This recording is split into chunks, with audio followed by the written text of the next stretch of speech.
is a broken door. Welcome to the Geek Matrix.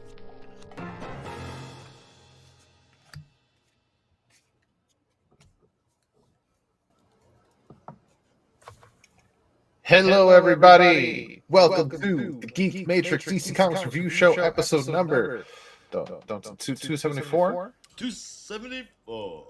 I got it. Hell yeah! Happy Turkey Day to our American friends, to you too, Josh and Happy Brendan. Black Friday. Yes. Happy Black Friday. Happy Turkey Day was yesterday. Well, same. Yes. Yeah. Close enough. Happy WKRP in Cincinnati Day. Said it before. Even though I'm Canadian, that was what the fuck's the word? Oh my god, I'm getting old.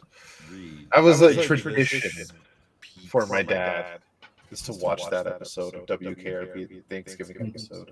Oh, that's awesome, dude. Yeah. See, you know what's fucked up about WKRP in Cincinnati with me is it was like a show that I watched by myself when I was. Oh really? Oh jeez. No, My dad showed me so many episodes of that. Herb and Les, and that's all the names I remember. But fuck, I remember so many funny moments from that show. It's a funny show. From back in them days, man. Yeah. Talking And about banger talent. theme song. Oh, for sure. Yeah. Talking about talent and what we have around today, we are here to talk about our full reviews. Batman, Green Arrow, The Question, Arcadia #1 was going to be one of them, but we have placed this on honorable mentions due to time constraints. Green Lantern #29, Green Arrow #30, The Flash #27, Justice League Unlimited #13, Detective Comics 1103, Absolute Wonder Woman 14, Absolute Batman 14, DCKO 2, and Superman 32 are the books we'll be talking about at length here. We got a lot. Our DC's I Saw My Uncle Kissing Santa Claus, and I have not read that yet. I haven't bought it yet. Not sure that I'm going to. These kinds of seasonal anthology books are usually just not my cup of tea, and I've got stuff to save money for. Trinity, daughter of Wonder Woman #5, Justice League versus Godzilla versus Kong 2 #5, really good series. Harley Quinn #56, and Immortal Legend Batman #4, which is still pretty good. I will just really briefly say, because this is a dream team in a title, Batman, Green Arrow, The Question, Arcadia #1. It's got amazing art. It's got awesome bat suits. This is an awesome setup issue. I love the voice for Batman and Sage. I love what's going on with Green Arrow. I am hook, line, and sinker on this one from the setup issue, and that surprises the shit out of me. It's basically a one-man show with Gabriel Hardman and Romulo Fajardo Jr. on colors, Simon Bolin lettering. And check it out. If you are a fan of those three characters, you're going to like this. I would even say more specifically if you're a fan of the late 80s era of those heroes, because that's really what was trying to take home. Yeah. So Denny O'Neil Question, the Mike Grell Green Arrow, and I don't even know who's writing Batman at that point. Jim Starlin or something. It's really more a reference because they had one crossover. I think it's called Fables. I honestly can't. Shit. And so that's sort of why they're really leaning into the aesthetic from that era, but given a bit of a modern edge. Now, I haven't finished the issue. I just have not had the time this week. But I did read the preview, and I thought it was very funny that the updated car that they gave for Vic Sage was not some kind of Volkswagen, but was a Prius. Right. That's the only contribution I have. That was pretty funny, his sleeper car being a Prius. All right. Well, we have a number of books to talk to each other about. There, fix that one. Only took 2 tries.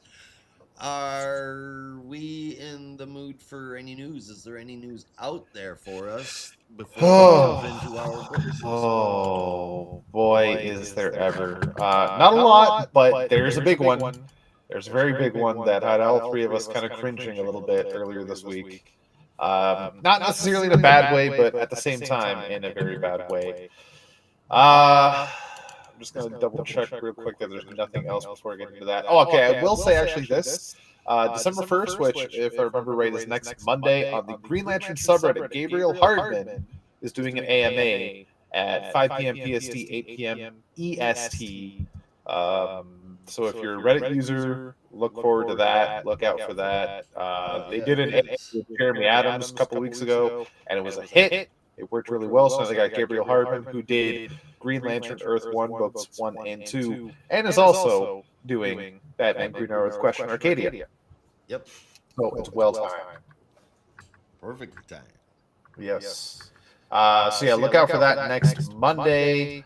But now for the news that we have, and yeah, this is pretty much all I got. Apart from Power Rangers Prime being canceled, but I'm just pissed off about that. Philip Kennedy Johnson. Oh, I forgot about this, and I sent it. Jesus. Yeah.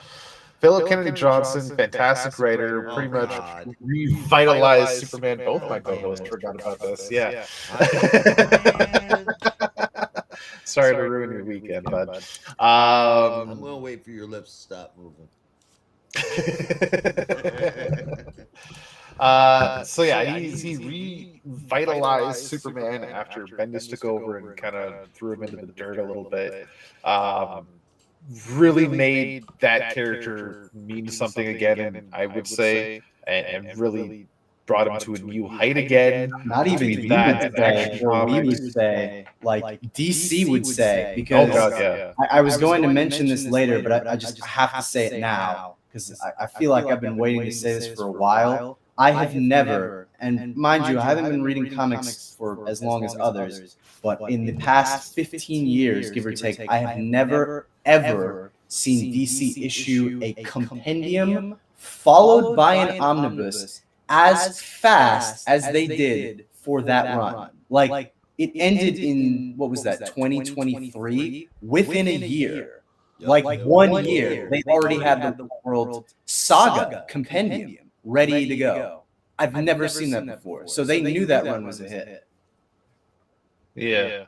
Oh, and it was so freaking good. Like, not even just critically, like commercially. They were ready to package that up as a full thing and sell it. So and I mean, and that's not the only amazing thing that he's done. Green Lantern, Batman and Robin. Come on. How do you let solid gold like this go? They're putting all of their fucking eggs in one basket again. I can only assume it's because Marvel was willing to make that exclusive contract and DC wasn't, which is really weird to me. That's really weird. That's what I mean by letting the it's gold. Not like they're not opposed to doing that, right? Didn't Jeremy Adams just get the DC contract, and Arambi got a contract a little while ago? Yep. So it's not like it's something that they're averse to doing. I don't know. I'm like, what was he asking for? Too much money? What's the deal? Yeah, who the hell knows? Well, yeah, you kind of. I hadn't fully said what it was yet. Yes, he has signed an exclusive contract with Marvel. For those that haven't picked up on it yet, Philip Kennedy Johnson exclusive contract with Marvel starting in January. I believe January 1st when the contract kicks off. But that does not mean the 2 books have got going on. DC will not finish. He is going to be finishing them off, which. Yep, that's basically what it's going to be like. God, what's the second one? I think it's just that. Oh, and Book of. It's got Book of L. Yeah, Book of L. Oh, and Batman and Robin. That's what it was. Yeah, I was thinking of Book of L. I forgot about Batman and Robin. Yeah, he's going to be finishing those off. Batman and Robin. His run on Batman and Robin is supposedly ending in March. Yes. And Book of L is supposed to go for 12 issues. He will be finishing both of those off, but then he will be only at Marvel for the foreseeable future. Yeah. It's unfortunate, but all the power to him. I haven't really gotten into his Hulk run yet, but I've heard nothing but good things, and it's Philip Kennedy Johnson. I'm not really? surprised. I've not heard that. No? I've been keeping up with it, and it's I've said this every time because I really only read it in about 5-issue chunks. It is a book that reads great in trade. It is very difficult to keep up with monthly, not because it's bad. It's just like it. I hate saying this, but like it's kind of the epitome of the decompressed storytelling style, where you'll read a single issue and you're like, that was pretty good, but when it gets like lost in the mire of all the other books that you're reading, it feels like nothing happened. But then you read 5 issues and you're like, wow, that's a hell of a lot. Like I remember rereading the first like 15 issues or so, and I was like, this is pretty good. Like this whole eldest and mother of horrors creature is great. Like I'm it's weird that I wasn't really enjoying it month to month, but as a whole, it's great. So I think Marvel has more investment in that than they do in it being like the best monthly read. You know what I mean? Yeah. Fair enough. It's just, I think this week, if not this month, relaunched as Infernal Hulk with a new I just picked that up. Still haven't read that. So he's clearly doing something right if Marvel believes in him that much. We know how great he can be. So it is a shame to see him leave DC, but that could only lead to good things, I hope. Yeah, it's a double-edged thing, because on the one hand, like, he's just such an amazing writer and a really cool guy, at least as far as his convention attitude goes. And I don't know. I'm happy for him. I'm like, there's some good stuff you're doing at Marvel, and it seems like they're giving him a lot of freedom to just kind of do whatever he wants. Like he had that Hell Hunters mini, which I was shocked Marvel was even putting out. Actually, I'm not that shocked. They kind of put out anything these days, but I don't know. At the same time, I'm just like, there was so much left on the table that I would have liked to see him do that just was not done, and I don't know. I guess I just have to deal with that. It really sucks. Yeah. I'm happy that he's doing well at Marvel. I hope he continues to flourish there, but it's bittersweet, So with that in mind, that news having come out, now I want to, just before we jump into the books, that's the last bit of news I have, ask you, my two co-hosts, what Marvel character do you want to see Philip Kennedy Johnson tackle? Well, if Chip Zdarsky wasn't actively writing Captain America, that would have been my first choice. I feel like that would be great for some really interesting world building. Like I think in particular, Dimension Z, that Rick Remender storyline from 2013, like they've kind of tapped in and out of that here and there, but that's something that could use a lot of fleshing out. And it's clear he has an affinity for Cap and his supporting cast if you read Hell Hunters. But the one that I'm like, come on, bro, it's time to get on it. It's probably Captain Marvel. I know that might seem like an out of left field choice. Yeah. I'm just like, if anyone could drag Captain Marvel just into something interesting, I think it could be him. I don't know if it's going to be Carol or what's her name, Phi Lavelle, or any of the previous iterations of the Peter David version or anything like that. But I just think that would be a good fit for him. Like give him something cosmic and let him just kind of run wild, Doesn't have to be an event. Actually, honestly, it might be better if it's not an event. Marvel could use less of those, but yeah, give him a character, let him go wild. Oh, or Thor.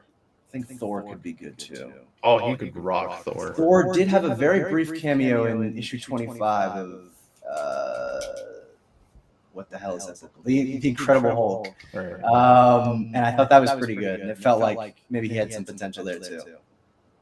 So yeah, those are my picks. Fair enough. I was thinking Iron Man personally, but after you said Captain Marvel, then my brain started cooking a bit more. Guardians of the Galaxy or Nova? Yeah. Well, again, that's another like if Jed McKay wasn't writing Nova right now. Yeah, which is actually the first issue was really good. Yeah. Although, well, they've never done a Nova Core title. I feel like that'd be a good. I feel like that would be a good No, pilot. never. You know what I mean? It was always just Nova, and then the Nova Corps was decimated, and then it was only Richard Rider. I mean, they would pop up here and there, but they've never had their own title. Yeah. And I guess it might be time to reinstate the Corps. Well, yeah, that I feel like that'd be a great use of the what's this book called? Nova Centurion. Yeah, it could be kind of a way to resurrect the Corps for the 5th or 6th time. Maybe actually have them do something instead of die. That's all they're good for these days. Cannon fodder. Annihilation 3, Electric Boogaloo. I mean, the joke that I used to make was like, if I was a gambling man and I was betting on who was going to die more quickly between the Green Lantern Corps and the Nova Corps, I'm going with the Nova Corps every time. Because even though they always get slaughtered in some kind of event or other, the Nova Corps gets completely obliterated, but at least the Green Lantern Corps has a few stragglers.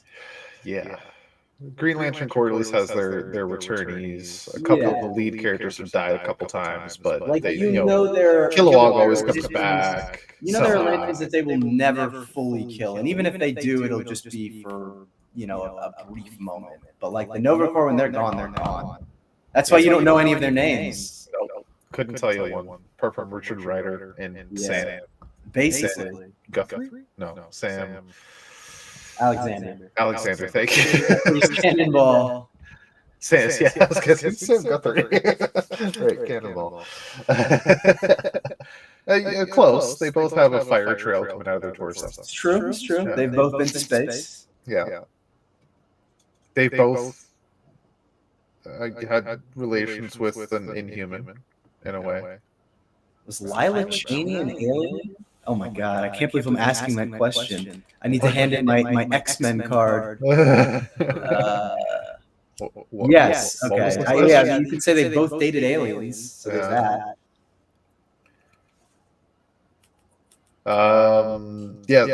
Josh, what would you pick for Philip Kennedy? I know you've been out of the Marvel game for a long time. If there were characters that, I know Marvel characters. I'm not up to date on them, but I know the characters. If I was picking characters for Philip Kennedy Johnson to write, it would be. I'm totally expecting someone from the 90s. Doctor Strange, Moon Knight, or Ghost Rider. Oh my God. Oh my God. Josh, the love I have for you has grown. Hold on, wait. I got a two-phaser. That's third, second, and first place. Doctor Strange, Moon Knight, and Ghost Rider. And then over on the other hand, because Hercules and Namor. Yeah. Interesting. Yeah, you're blowing my picks way out of the water. Those are great picks, dude. Yeah. And honestly, you don't even know this, or maybe you do. You haven't been reading The Incredible Hulk, right? I honestly don't know. No. You don't know this, but Philip Kennedy Johnson actually created a new Ghost Rider, not like a modern day Ghost Rider, but sort of like the Swamp Thing, where they will have previous avatars. The Green, he basically had an old World War II veteran who was at one point a Ghost Rider. He had like this old 40 style chopper and everything, and he was in that Hellhunter series. And you said that, and I was like, I totally forgot about that. But if anyone would be great at Ghost Rider and do a great job at expanding the mythology, like in a Superman kind of way, maybe not that grand, but still pretty interesting, it would be him. And then that's the thing, man.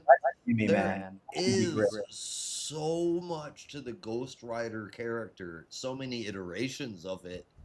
Yeah. Then no one's really just blown that up without having to go, okay, well, if we're making a massive Ghost Rider thing, then we're going to have to bring in every single other dark character in the Marvel Universe to make it interesting, but that's not the case.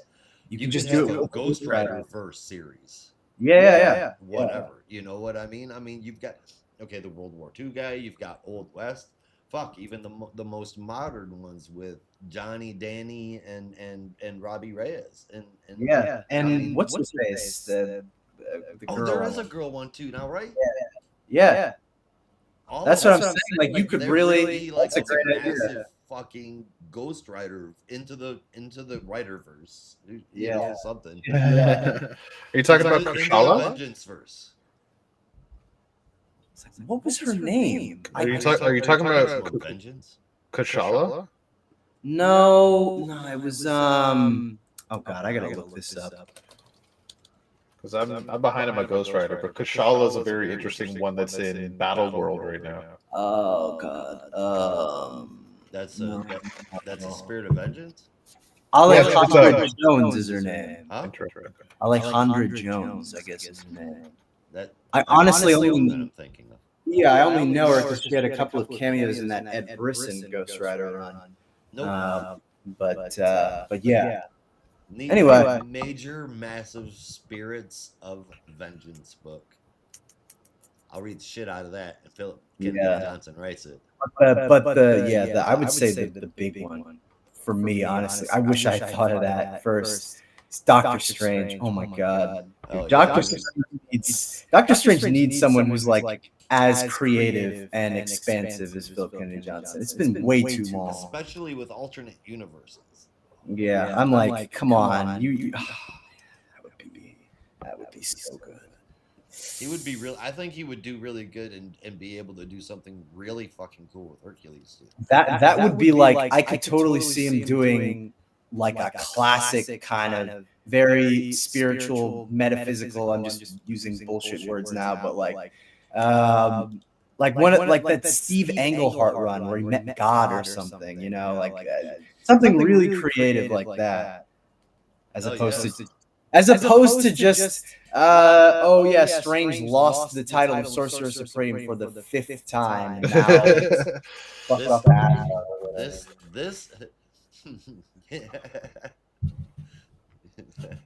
I'm saying it like a clickbait article, like it's on BuzzFeed. You won't believe who the 10th person Sorcerer Supreme he lost his title to. Like at this point, it's like why would the Vishanti even? I've said this before. It's like, why would the Vishanti even continue appointing him as the Sorcerer Supreme? He's just gonna lose it every fucking month. Yeah. It's like they I don't know. That's why they picked Scarlet Witch now. Yeah, it's like Doctor Strange is like their booty call, and it's like even though they realize maybe he's not choice for Sorcerer Supreme, they just can't help but going back to him like, I need you. Oh god. Oh, good golly gosh. So Kushala, Josh, might be a character that's right up your alley. Is mid 1800s, mid 1800s Apache woman who was not only possessed by the spirit of vengeance, but is also Sorcerer Supreme. Fuck off. Yeah. And she's in Battle World right now, written by Christos Gage. It's 5-issue mini, and she's badass. Spirit Rider. Yeah. Also, if you haven't read it, check out Battle World. It's kind of fun. Not gonna lie, it's actually really good. I don't know if you're reading that, Brandon. I am not. It's actually a lot of fun. Yeah, that sounds cool. I just can't get over this Ghost Rider idea. That is like, why have they not done that? Maybe it's thing. Maybe like having a team up of all the previous Ghost Riders feels too much like team up of all the previous avatars. But why the fuck not? If you make it cool, it's cool. Yeah. Because I'm looking through even there are a couple ones that like PKJ out of it though, because it's like there's a long period of time to ask why haven't they done this for? And now with all of these different kinds, man, I'm telling you what, they really need to do it. Yeah, there's Spirit Rider, who's also Sorcerer Supreme, and throw in Doctor Strange into the mix, and they've got to take on somehow Dormammu and Mephisto have combined and fucking Megazorded into evil Dorfistu. Dorfistu. I don't like it. Mammo. More Mammo. Momo. Yeah. Before we get into those crazy crossovers, I would like to see something that like is a bit more separate. Like have them have a really solid run on their own, and then they can combine in almost like a Rock World kind of way, you know. Oh no, I was just going left field. I really want a contained every Spirit of Vengeance character universe, mush it together and give it to me now. And PKJ, there's nobody better to write that. Yeah. So there's at least 7 in continuity right now. If you want it to be a month-to-month easy read and engaging, interesting, detailed without going, overboard, you would get PKJ. PKJ. Yeah. The only other person I could imagine doing that series, but it would be completely different, is Ram V. Oh yeah. It would be very different, but he could definitely kill it.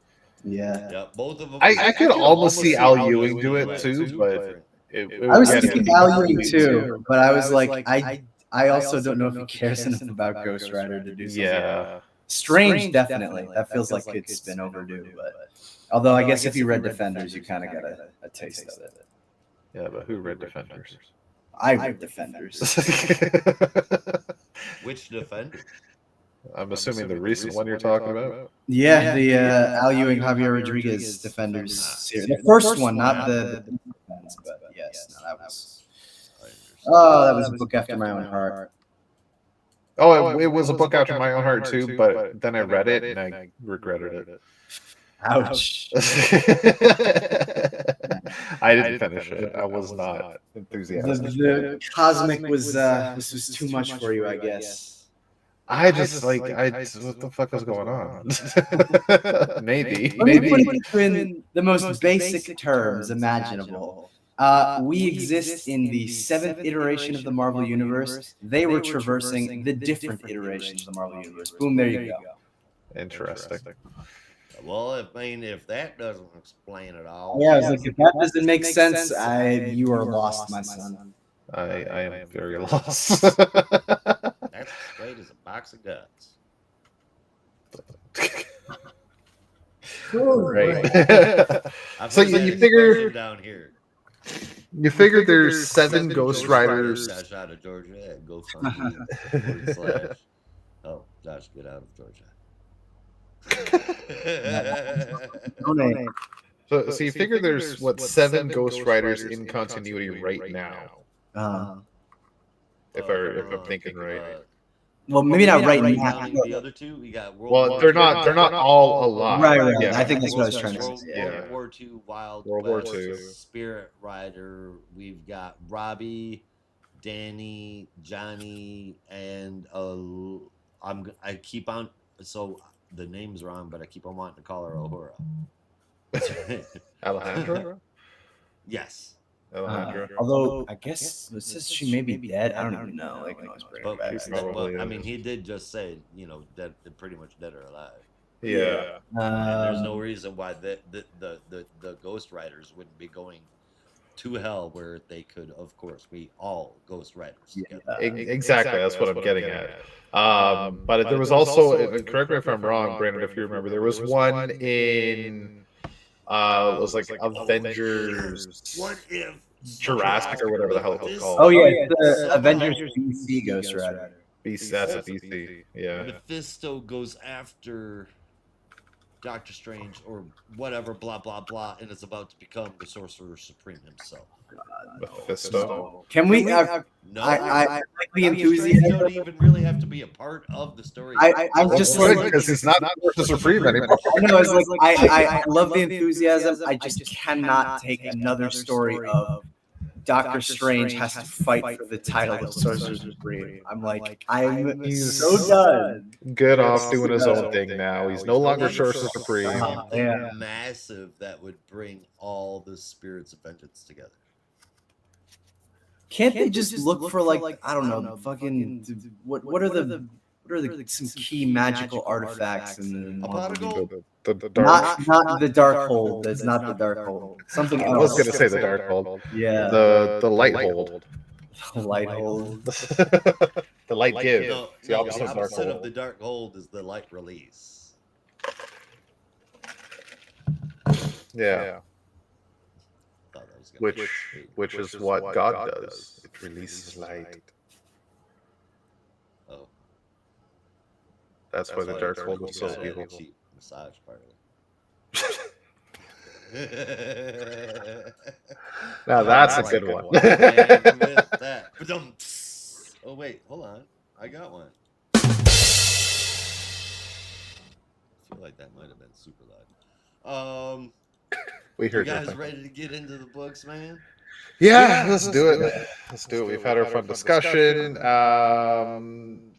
Let's do a brief discussion about Arcadia, though. We won't go into any specifics. We know Gabriel Hardman is writer alongside Robert LaFajardo Jr. for color. Gabriel Hardman did the art as well.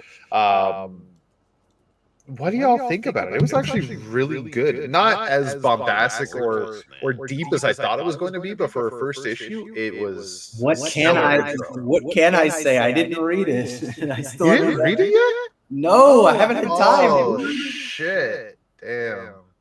I thought that would have been first on your pile. Yeah, no, that's why when Josh was talking about it, I was like, I can't say much because I've only read like the preview pages, but I thought it was funny to trade VW bug for Prius. That's like all I've seen. Oh man. I mean, I kind of flipped through the issue, but I haven't had the time. You know? Fair enough. You're gonna love it. You are going to love it. It's a really good ride.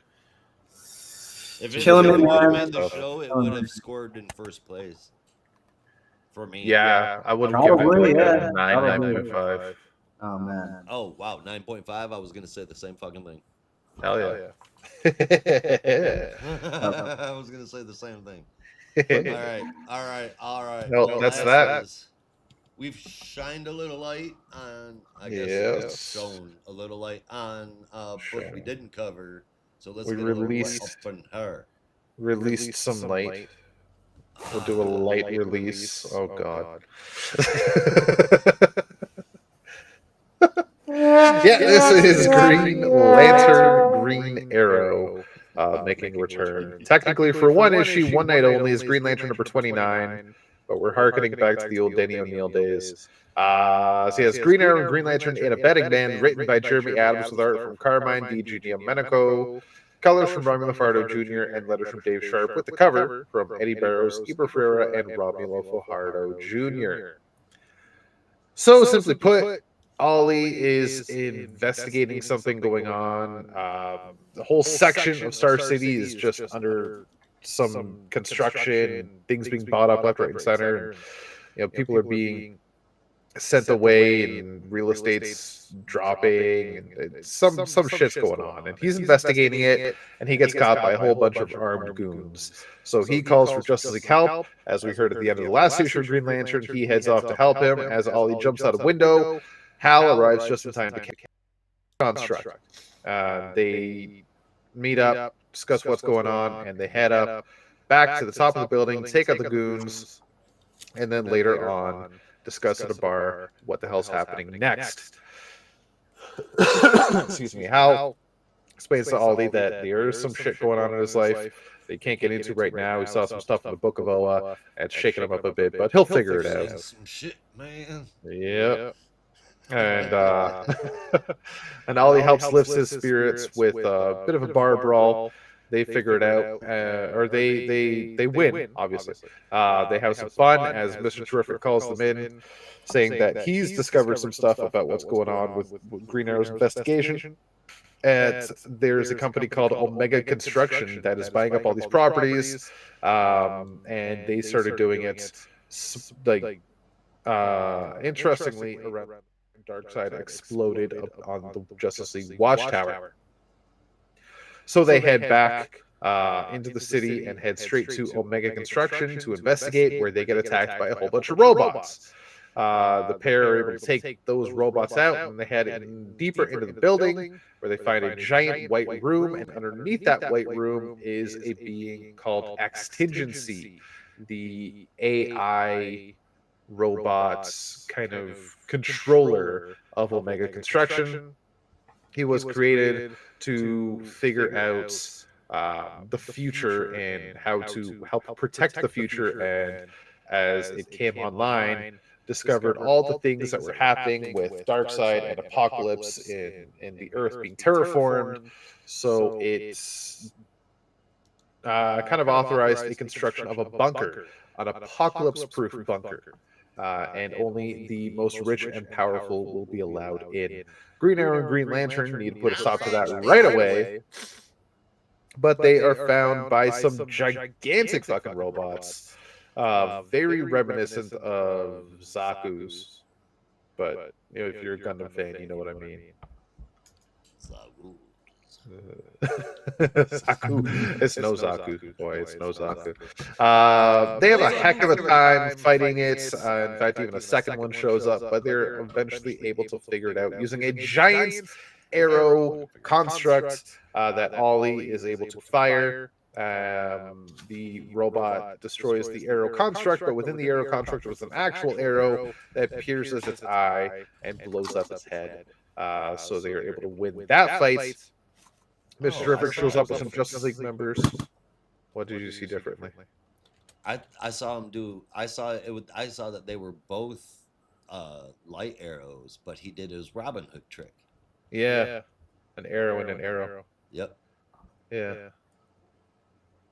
So they won that fight. They take down Omega Construction. Mr. Terrific arrives with the Justice League members and to help with cleanup and arrest some bad guys. And then Ollie kind of leaves Hal with a bit of advice, like maybe to figure out this mystery with what's going on in space and in your head, you should go to the world's greatest detective. Despite the fact that you hate it all, but you hate him and you hate Gotham, but you're best friend of me. So next issue in Gotham, you're gonna see Batman and Hal Jordan teaming up together again.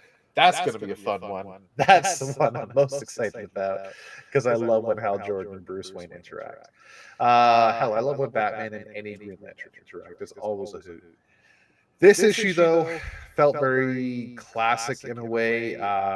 Green Lantern and Green Arrow teaming up is always a good time, especially if you read any of the old Hard Traveling Heroes era stuff. It was, at the time, kind of campy, but that was also what was in at the time. But this just felt good, felt nice, and a lot of good back and forth dialogue between the two. Really getting along. Kind of ribbing each other at times, and the mystery is quite interesting too. Though the one thing I was thinking throughout this issue when they brought up Omega Construction and all that, I'm just like, is every book going to have a thing about Darkseid right now? I know that's the big thing right now. DCKO, Darkseid, Apocalypse, terraforming, but Green Lantern realistically so far had no ties to that whatsoever. And it just feels like they just shoehorned it in to make it work. And it's that felt a little off to me, but I guess it all worked out in the end because it tied in and the story actually worked out. I guess it just felt it felt forced. I felt like the story could have been told with something else. Will you give the Lanterns a little bit of a break for not knowing about what's going on Earth? They've been off on their own. Nothing? Whatever. I'm giving this an 8 out of 10. Nah, actually 8.5 because I do love Green Arrow and Green Lantern get together. And the art was really good throughout. I really liked the art. I really love all these costumes with this artist. What do you think, Brandon?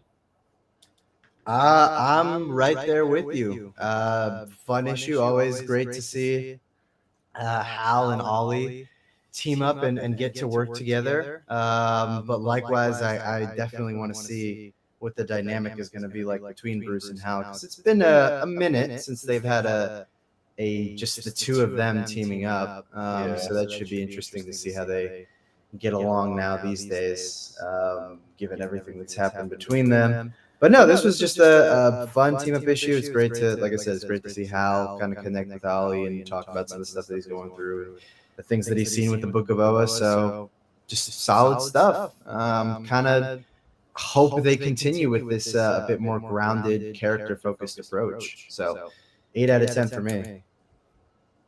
Oh yeah, man. Gian Domenico is fucking stellar here. The art all around was amazing, though. I'll go with negatives first. I was decidedly not a fan of what was some of the light, the way that some of the light was depicted in a few of the different panels, and the differences in the appearances of the constructs. Different colors of green, different translucencies from see-through to damn near opaque. Jordan rising up at the end there, like his light was like like a green tube, like a green bank tube. uh, the banter between them was solid gold. The use of the ring to find the secret door was really fucking cool. The double shot with the giant compound bow was really cool. The Robin Hood trick, I thought it was anyway. Still a cool shot. Um, and I think a trip through with Hal making trips through some of his friends to figure out what to do is actually a pretty fucking cool idea. I love this like a lot. I wish I liked all of these colors. It's rare that I really have something bad to say here. This would have been a 9.25 to me. I liked it that much, but I'm going to drop it down to 8.75. Nice. All right. Well, we've already seen him, but we're going to talk about him again with Green Arrow. He likes the attention. Yeah, he does. He's a busy man this week, I guess. Green Arrow number 30, written by Chris Condon with art by Montos, colors by Adriano Lucas, and letters by Buddy Bedouin. Ollie faces off against the Crimson Archer, only to trigger an explosion at the advanced building, as Ollie recoups and the Archer flees, Arsenal and Leanne make their way over to the exploding advanced building, seeing the explosions. Ollie and Roy reunite in a very touching moment as Ollie clears the hostages. Then the trio head up to the roof to confront the Archer. A bow fight ensues with Roy getting the last lick in. Roy firing a drug-tipped arrow into the Archer's chest, sending him tumbling in free fall. Before Roy falls to his knees, Roy claims that he's fine when Leanne asks about him, and Ollie replies that he's the best damn son anyone could have asked for, and they have a very touching embrace. It's where our issue ends. Beautifully touching way to, I guess, close off the main story of this one. I suspect that the next issue, much like the sort of epilogue issue to, what was the previous arc? Was it Freshwater Kills? Will basically just kind of serve as exactly that, as an epilogue. So we finished with the main part of the story. The Crimson Archer has been defeated. Now it's just kind of checking in on the rest of the characters and seeing how they're doing. And I really hope they do I mean, they've already done a phenomenal job with Ollie and Roy's dynamic in this arc so far, but I really hope they put a great cap on it with the next issue, which is also the final issue. So yeah, I don't know. It's nice that we finally reached our somewhat triumphant end, even if it doesn't look that way. But now it's kind of bittersweet because there's only one issue left, and I have faith that it's going to wrap everything up really nicely and be satisfying. But after that, that's it. It's over. I'm not really sure how to feel about that. So this one gets a 9 out of 10 for me. Like, it's just great as usual. And as has been the case with this arc, Roy is really the star here, and I love that so much. But I'm really going to be sad to see this book go, man. Finally feels like we're getting a true successor to the Mike Grell stuff, and now it's over. You just have to live with that, I guess. So I don't know if I can, but I'll try. So 9 out of 10 for me. All right. Yeah. All right. Well, you took too long. I'm going. Isn't it you're ironic that the bad guy here is so very mean, but has a name like Noise? I hope that's a dig at people that unironically say that. So a couple things. I'll say that art and colors here are dynamic and beautiful in this issue. Big props to Montos and Lucas here. Huge. And the story, though it's a Green Arrow story and it's all about family, I feel like it's a Roy story too, with the heavy elements of his addiction throughout the whole arc, and this closeness to with Leanne blooming is just so much deeper. It's a long time coming. I don't even know what else to say. This book is just It's fucking awesome. amazing. It's a 9 out of 10. Yeah, I'm right up there too. It's such a damn shame this book is ending. I thought this was the last issue, but I forgot there was one more. It is very bittersweet. It's very bittersweet because this is another fantastic Green Arrow run that's getting cut short for supposedly poor sales, but somehow I don't believe that. Do people just not give a shit about Green Arrow anymore? Did the show put a bad taste in their mouth? Like, What the fuck is going on? it's so fucking annoying. I'm, This book I'm has like been actually hell. mad about it. Yes, Yeah, you're not alone. so I'm fucking like, the annoying. book couldn't have been doing that bad. I mean, maybe it wasn't the best selling book in DC's catalog, but come on, only 31 issues? You couldn't at least relaunch it, like throw me a bone. God damn. Do they have a rule in DC or something that they need to cancel 3 books a year or every 2 quarters or something like that? I thought it was 6. Well, there's only 3 books getting canceled right now. There's a whole month before the year ends. Don't Look, fucking those do WB that. stockholders gotta stay happy, okay? And if DC isn't meeting their profit margin, it means the company is not meeting its expectations for who owns DC now? Warner Brothers, whatever. Warner Discovery for now. Well, I mean, technically, Time Warner. Oh, I see. Or No, yeah. it's Warner Discovery. No, but they have a parent company, don't they? They are the parent company. They are the parent company? Oh, I thought they were owned by somebody else. No, it was Time Warner and then Discovery that merged. Right. Yep.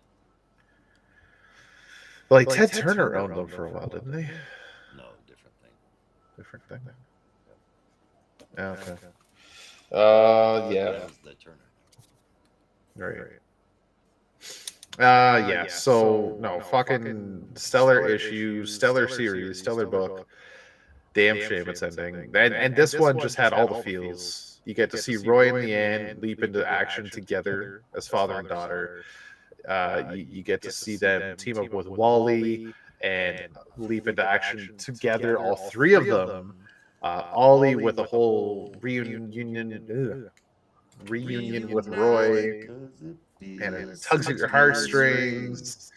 It's just, oh my god, it was so beautifully done, and it finishes off the Crimson Archer story with one issue to go. I so can't wait to see what's going to happen in the next issue, because what if it's not this story arc, what could it be?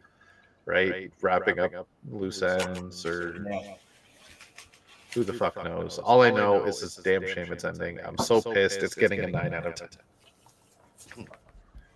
9.25 actually. I'm upping it. My God, it was so good. I may have to rearrange my top 3 for it. All right. Gonna get on over to another title here, and ironically, is it? This summary goes by pretty damn fast. Written by Mark Waid and Christopher Cantwell, with art drawn by Vasco Georgiev, and goes from Matt Herms, with letters from Buddy Bedouin and a cover from Dan Mora. Last issue, Bart met Max, kinda, and saw that he's aligned with the Omega Legion. He is here spouting Max. I have a hard enough time talking. When I write the shit backwards, Jesus, I'm just being mean to myself. Here, he's spouting Max stuff, but with a full-on dark side twist. Once the Speed Force is dead, he'll be imbued with the Omega Speed. And Max, his name here is Whip Whirlwind. That got about If I'm wrong, but the that's amount of applause as I thought it would get. That's a reference like his OG, right? Yes. Yeah. Wait. Isn't it? Isn't that like his OG name or something like that? Yes. Sorry, I have it in my mouth, but yes. Okay, so it makes more sense. He had like multiple names. Yeah. Wasn't he also like Wicked or something at one point? Somebody else. There was like such a dumb name. Well, it was the 30s, 40s. yeah, well, I mean, whatever. I'm pretty sure it was Quicksilver at one point too. Yeah, he was Quicksilver. I remember that. Yes. And then Marvel came around. Windrunner was the name I was thinking of. If you read I can't remember what issue it is right now. There's an issue where basically Max talks about the existence of the Speed Force in terminal velocity, and that's when he's like, I was known as this name, and then I accidentally ran to the future, and then I became this name, and all that stuff. I'll find the panel somewhere, but anyway.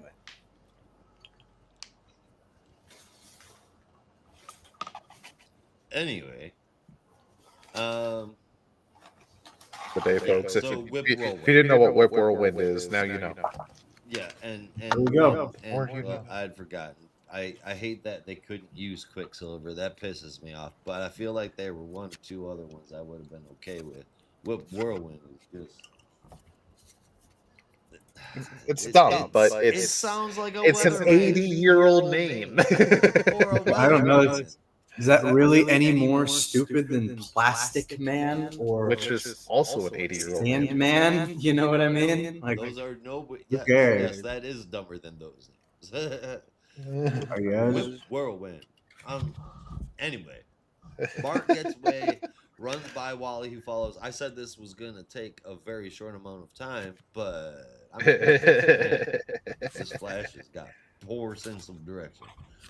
Bart gets away, runs by Wally, who follows, and then Bart gets tackled by Whip. Whip. The Legion show up. Bart takes off, but Excess gets him. Funny enough, and Wally gets fed up and steals the Legion ring. The fight leads to a train, which leads to a train wreck, and Bartley. Bart and Wally falling 700 feet unscathed next to that heaping train wreck. They argue about Bart's recklessness, and then Bart realizes that he has no more powers. And then Wally says that they need to get to Barry. Because as we all know, the secret to the Speed Force is Iris.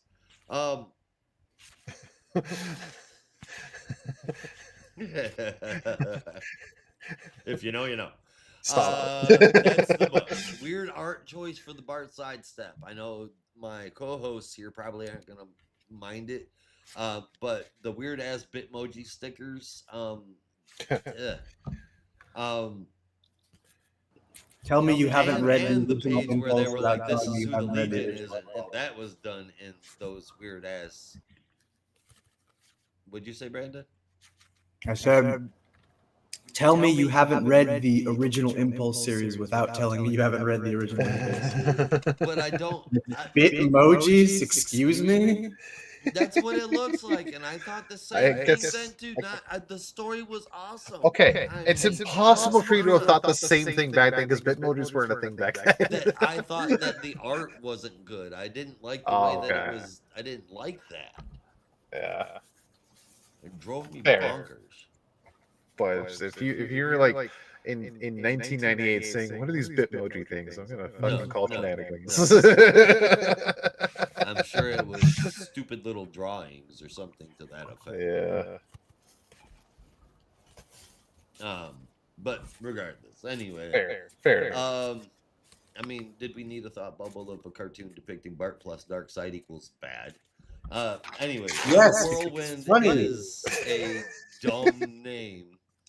The story was mostly good, interesting, a fun ride, almost great, then broken up by the Bartmojis out of nowhere. I don't know. It was a good story with good art that made bad decisions on both fronts. I think I am gonna have it go with a 7.25 out of 10. Look, Brandon, don't feel too bad that Josh hates the name Whip Whirlwind. He was already in his 20s when that character came out. So. Jeez. Yeah, I know. It was his least favorite character as a young man reading it in Quicksilver Comics, 1940. I'm sorry, Josh. It's been a long time since I called you a Golden Age fanboy. I was 11 when he debuted. Thank you very much. Mm. Oh, really? More like 1100, am I right? Don't be ridiculous. I was half that age, damn it. If I can go first, I'll be quick because it's a Flash. Okay, we'll go second. Shit. Damn. I enjoyed it. I'll admit I haven't read the old Impulse stories, so I was kind of taken. No, I never got around to it. I was kind of taken aback by the little word bubbles, but I didn't hate it. Picture really? word bubbles. I didn't hate it. Fucking love the. Oh, I know I would. I might have seen an issue here and there. It's just not a book that it's never been in this household. I don't think Dad ever bought it, so I never had them like readily available, and I just never got around to like here comes Santa Claus. Here comes Santa Claus. Right down Santa Claus. There's collected editions of that run, right? Yes, yeah. I'm gonna look them up. I'll look them up because that one's also written by Mark Waid, if I'm not mistaken. The first, I don't remember how many issues were written by Mark Waid. Yes, Yeah. Todd Mazago started writing it. 6. But Only Hey, 6 is issues that- by Waid. what'd you No, say? there's more than that. Yeah. I don't know. I mean, Anyway, I think it's got to be at least 18 because he had that other crossover. I know it had issues up to 18, but it's not really relevant.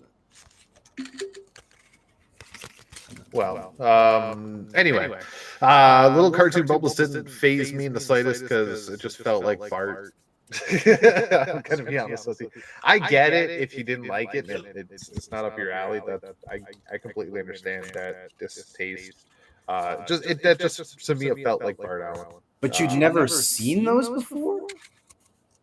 Maybe in I like mean, I some do have- Young well, Justice that's stuff. That's or what I something. was like. I guess I was confused. I was like, I've never surely seen them maybe in before. Young Justice or something. Yeah, maybe in Young Justice or Teen Titans, but I never read this Impulse stuff, so I hadn't seen them that I can remember anyway. It's Guess been I'm so the weird long one. since I remember seeing them that I couldn't tell you how long ago it's been.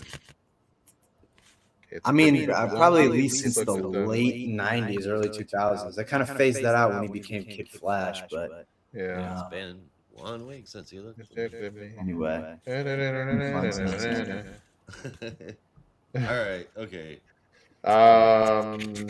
Yeah, so it's fun issue, very interesting stuff. Whip Whirlwind was a nice little touch. And that's about all I've got extra in terms of review notes. So yeah. It is an 8.75 out of 10. And for you, dear sir. No, 8.25 out of 10 for me. I don't have too much else to add. Great to see XS again. Can't remember the last time we saw XS. I want to say it might have been briefly Infinite in that Frontiers? last arc of Williamson's Flash. But obviously that's another character that Mark Waid has an affinity for. So yeah, that was cool. Yeah, I feel like it's just kind of a fun little ode to the Flash and his love for the mythology. So I like that. Even if this version was evil, it's still like I'm glad you exist. Yeah, In some form or another. it has been a long time. Yeah, I guess that does beg the question. Because I'm not going to go down that rabbit hole. It's a bit too complicated because I'm like, XS exists in the 0 hour timeline, but She's with this iteration of the Legion that's clearly drawn from the classic timeline. I'm not sure that's possible. Everything is got. I'm not gonna get into that because it's a whole. Yeah, that's gonna be a whole question. Everything's all wibbly gibbly.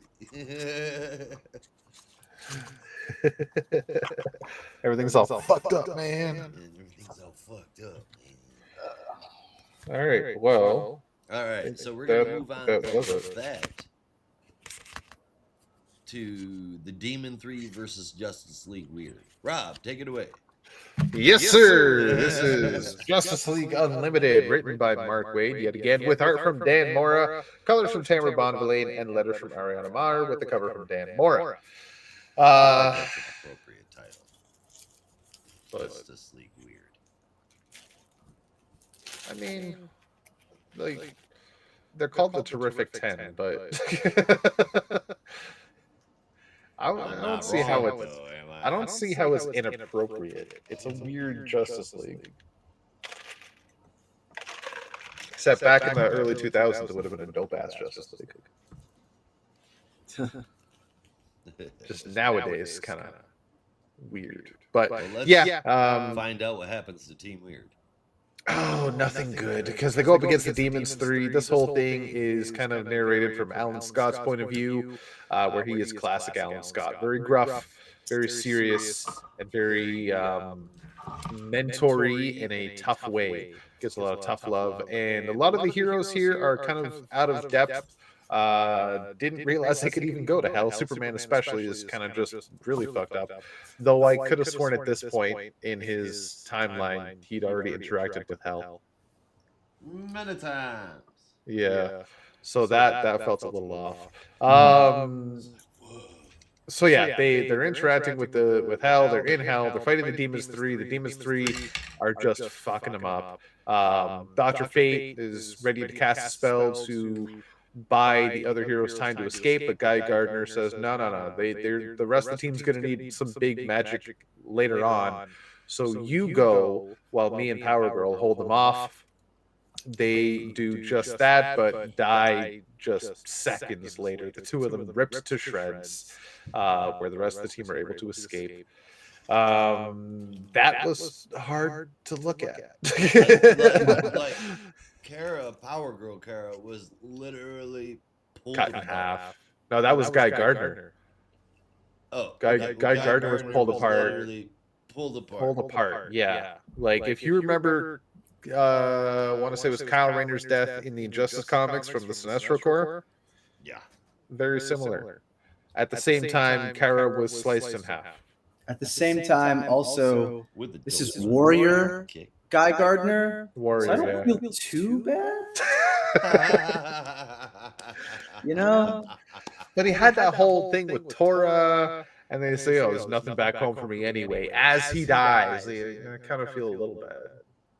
I mean, I'm like, when you come back, maybe that'll be the wake-up call to ditch that god-awful jacket. Actually, wait, no, what am I saying? He's going to ditch that jacket for a weird-ass alien suit, so never mind.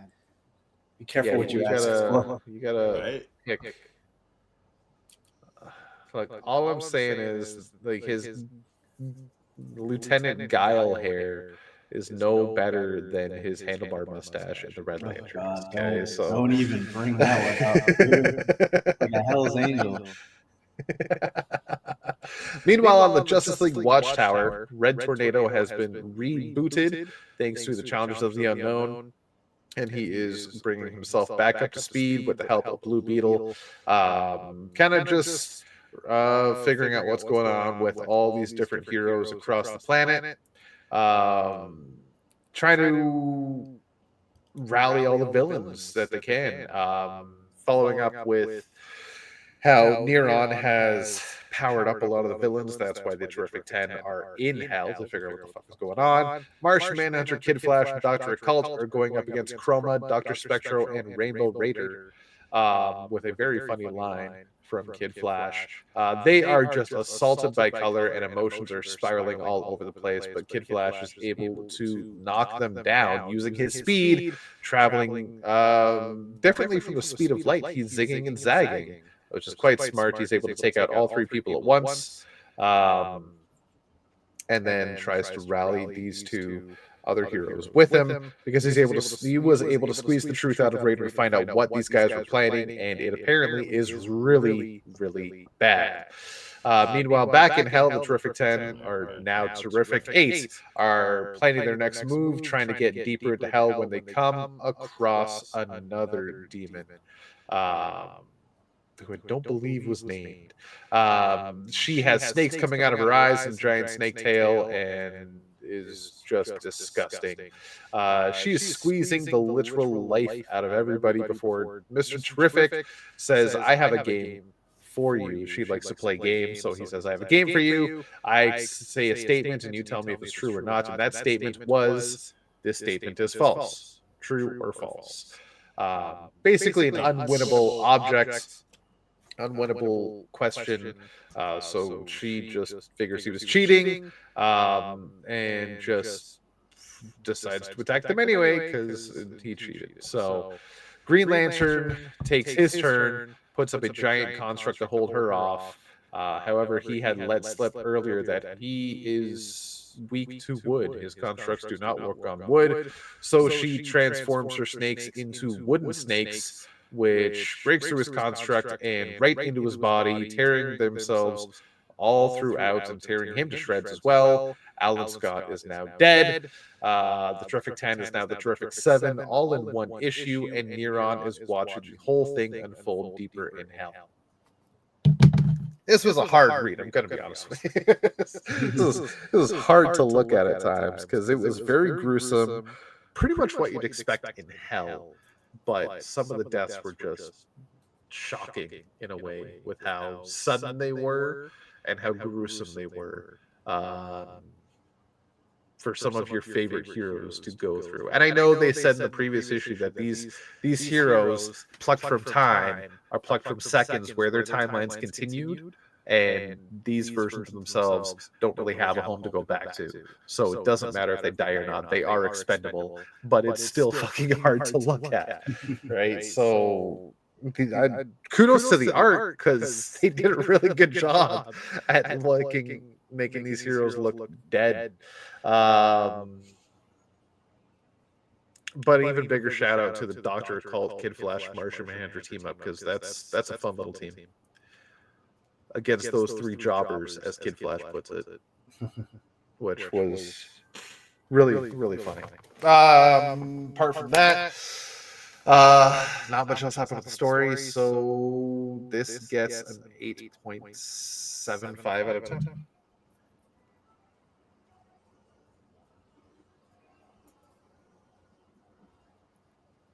Yeah. What do you think, Brendan? I was muted and I asked that already. But no, it was fun. I don't really have too much else to add other than very interesting getting the perspective from Alan in this issue, like Rob said. Particularly older Alan Scott, who I feel like, actually, not even I feel like I know.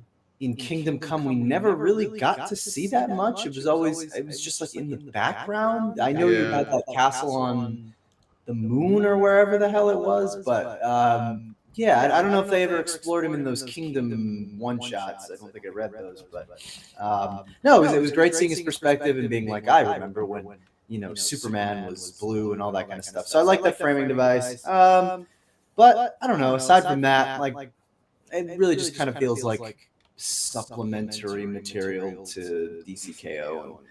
I don't know how long this arc is meant to last, but I think I'd like for them to get back to a proper Justice League lineup / run at some point in the future. Because I am noticing, like, it's nice having every superhero available to choose from in your roster, but it feels a little unfocused. I think I'd like to get something a little more consistent. So that's it. I give it a 7.75 out of 10 because the art is really good, and obviously it's nice to see that awful Warriors costume get shredded. You just hate my hopes and dreams, don't you? No, that's not. Just despise that costume. He hates your fears and nightmares too. Don't worry.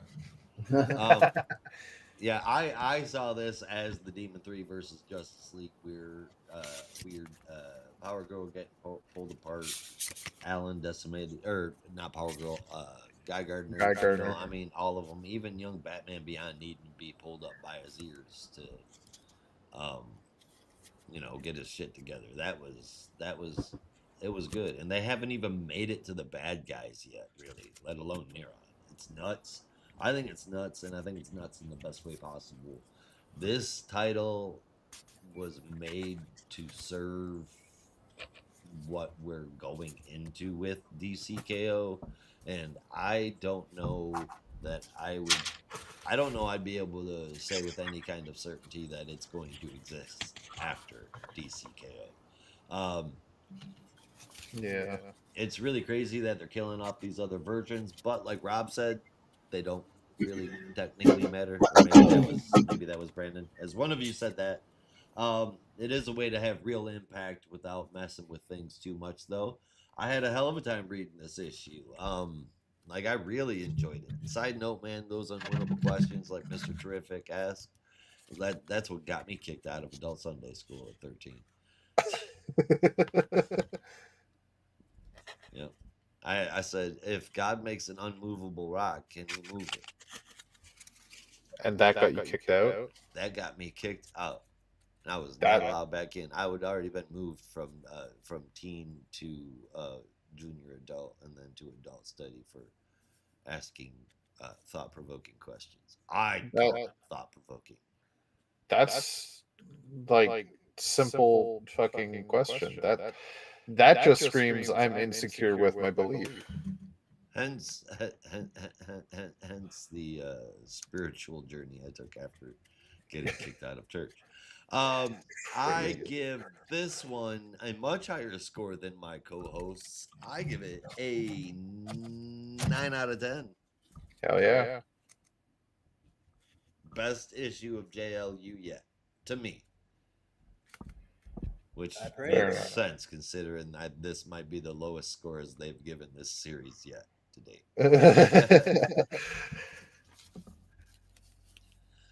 Alrighty then. Detective Comics. Brandon, solve the mystery for us.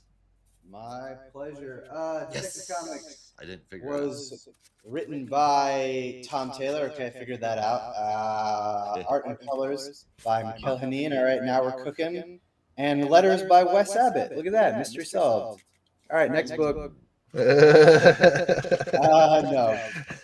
So Batman and Lois Lane team up in this issue to get to the bottom of the fear-inhibiting virus that is now infecting, with quotation marks, Intergang, because there's more to that later. Side note, did they give a name to the virus? Like, I know, I'll say it later. They have a name that the experiments were conducted under, but is there a name for this virus? I just kind of called it the fear-inhibiting virus because I don't have a name for it. I don't remember. I mean, I called it the anti-fear serum, or anti-fear toxin, because there isn't a name for it. Yeah, I just wanted to make sure I didn't miss anything. Yeah, anti-fear toxin. That's all. Yeah. Anyway, their trail leads them to a former Star Labs researcher named Daniel Toomey, who worked on a project called Courage. Tracking Toomey to his apartment, Batman and Lois are ambushed by Intergang. Batman stops the guards, and they manage to catch Toomey as he starts to flee. During an investigation, Toomey reveals that the private investor behind Courage had a cure that was disclosed in the documents or something like that, but they never saw who the investor was. But we may have an idea who it might be, because just as Batman pages Oracle after recognizing a component of the fear-inhibiting agent, Oracle tells Bats that Scarecrow, taken from Arkham. We then see the Lion in a field using Crane as an actual Scarecrow for once in his life. And as the Lion scoffed, ever being afraid of Crane, Batman leaves Metropolis, to find the Lion, wondering if it was a trap. Wondering if it is a trap. Jesus, my handwriting is terrible.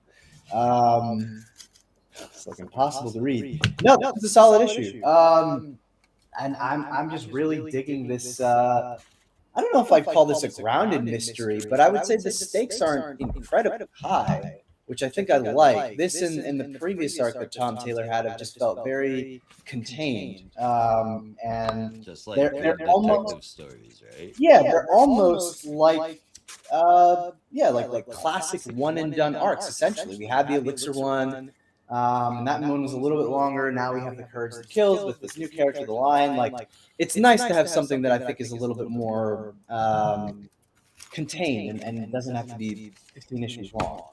So this one is just another solid installment in the mystery. Mikhail Hanin is killing it with these action pages. The fight between Batman and the Intergang goons was super cool, and the lighting was incredible. Again, it reminds me so much of what John Higgins has done in the past. So just phenomenal stuff. Yeah, I gave this 8.5 out of 10. Hell yeah. Hell yeah, man. Hell yeah.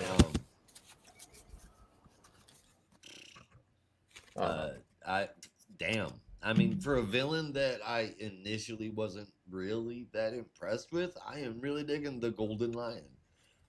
This is turning out to be an even better story than I thought it was. I love the story. I'm all the way in. Much like Brandon says, this just feels like I mean, basically it's a detective comics story, and it's like a one and done arc, like I like my detective comics to be. Just keep them fucking coming.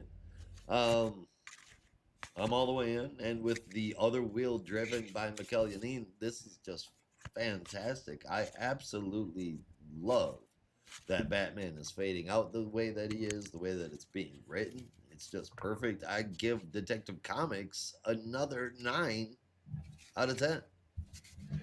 I am going to be right there with you guys. 9 out of 10. It's solid.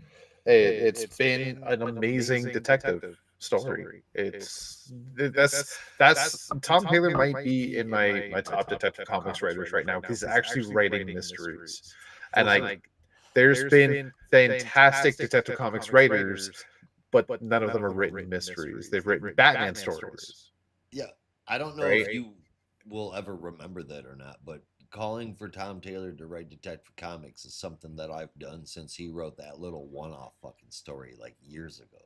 Yeah, I remember. I mean, I don't remember you saying that because it was before we were on the show, but I do remember that story. I want to say that was 10/17, Detective Comics 10/17. Yeah, and I always long ass time ago, man. Yeah, like this is honestly might have been pre-COVID or maybe shortly after, but I remember that one because I really liked it. It was him and Fernando Blanco doing this great one and done story, and I remember thinking back then they were teeing up Tom Taylor to be the next writer of Batman, which I look back and I'm like, that was such a reach, but it seemed like all the signs were there, and I still think it did because I felt that way too. Yeah, but no, I think what he would have been able to do on Batman, I think he's doing on Detective Comics, and I think that's awesome. For sure. Doesn't always have to be the next vehicle to the big, crazy crossover. It can just be solid one and done stories that stand on their own. Right. I'm gonna say I appreciate the shit out of Tom Taylor for that. He's in there to tell incredible fucking stories, and he really does tell incredible stories, sometimes a little slower than people would like, but they're really good stories. He's not just there chasing the events or like the big 3 titles, and that's the sign of a great writer to me, is somebody who just wants to tell a story rather than be acknowledged for writing one. And there's feels like that might be a dying breed a bit. Anyway, there. Brandon, you are a beast because it is exactly Detective Comics number 10/17. I know my shit. That is why we call him the librarian. I need a booming sound effect that goes dong. No, I don't want it to make it sound like I'm some kind of like crazy genius with lots of memory stored up there. Clearly I'm not. I can't even express a competent sentence. But I remember reading that issue quite a lot because I really liked it, and I think it just stuck with me. So that's what I remember. Yep. Don't lie. There's not a lot of Ram before the boom. Yeah, for anyone who has not read Detective 1017, it's worth checking out. It's a very simple one and done story. Batman and Damian, and I think it was an orphan or something like that. It's been a while since I've read it, but yeah, good stuff. Really good stuff. It's really good. And And slow as scale, but it was really good story. as for this issue, though, And this issue, though, I'm telling you, man. fun stuff. The Courage That Kills is such a fascinating little story. And this team up with Lois Lane, just seeing Lois just tell Batman what for. Like, no, you want my help? Let me do it my way. Fuck off with this Batman shit. It was brilliant because you see Batman team up with all sorts of detectives over the years and other heroes to solve mysteries. Lois Lane is the last one I would have expected. That just made this even more special. So yeah, 9 out of 10, solid stuff. Hardcore, man. Something I very much appreciated is Superman's going like, "Ooh, well, yeah, all right, I'm out. I'll go do something." Yeah. She's right here. Yeah, Let her I know handle you'll her protect shit. my She wife. knows how to whistle if she needs me. Exactly. All right. Well, speaking of the big three, at least kind of, we've got Absolute Wonder Woman number 14, written by Kelly Thompson, with art drawn by Mateus Bergara for change, and colored by Jordi Belair, with lettering from Becca Carey and a cover from Hayden Sherman with Belair. Diana is fighting the anti-Diana, as it left off with last issue. She sets off to Samothrace, Greece, to meet it again. As her mirror opposite, it only exists if she does. So, after a lot of digging and thinking, she turns to the only place that she can, to the grandmother of gods, Gaia herself. After some miscommunication, to say the least, Gaia agrees to help Diana, as Diana and the other heroes showing up like her are actually to restore balance to a dark world. Gaia reaches up and pulls the anti Diana deep below the earth to where we don't know. Uh, what we do know is that during her journey, a beautiful witch tried to bind Diana to her magic, tried to bind Diana to herself magically using backward spells, which would stop Diana from being able to use any of her magic at all. And the issue wraps with Diana and Steve talking about the drive that he was given, which has loads of information on all of the heroes around the world. And then the news breaks. A giant symbol appears, burned into the ground in Gotham. And it is not a bat, it is the Mark of Hecate. First, this book hits hard. Um, it's such a great story. It's tying in the other heroes in this way. It's great. That's not just happening in Superman now when the villains are talking around the wooden table. The interaction with Zatanna, what exactly is going on with her is a big mystery. Other than she works for the baddies, maybe it's involuntary. The art is awesome as always. Such great art. The colors are really half of it. It's just so good. Next issue, Diana meets Batman, or so we're being led to believe. That's going to be interesting to see how that ties into the rest of the Batman story as it stands. I do have one complaint. Fighting anti-Diana, whatever we want to call it, definitely should have taken longer to defeat a villain like that. It was a waste of a great idea that could have really gone places even later on. I hope that's the case, that it will come back. I did like this issue so much. 8 out of 10.